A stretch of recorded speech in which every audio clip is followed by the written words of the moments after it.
चला आज मस्त असे वडापाव बनवूया। त्यासाठी अर्धा किलो बटाटे कुकरला उकडून घेणार आहे। त्याच्यानंतर इथे मिक्सरच्या भांड्यामध्ये हिरव्या मिरच्या 4, 5-6 लसूण पाकळ्या, अद्रक आणि धने ओबडधोबड मिक्सरला वाटून घेतले। त्याच्यानंतर इथे बेसनमध्ये थोडीशी हळद, किंचित मीठ आणि सोडा, त्याच्यात पाणी घालून गुठळ्या मोडून घेतल्या।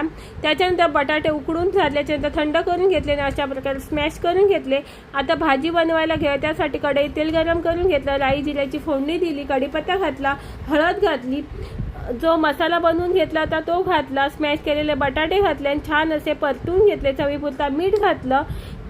त्याच्यानंतर वरून भरपूर सारी कोथिंबीर घातली आणि इथे वडापावसाठी भाजी बनवून घेतली आणि त्याच्यानंतर इथे अशा प्रकारे सर्व वडे बनवून घेतले।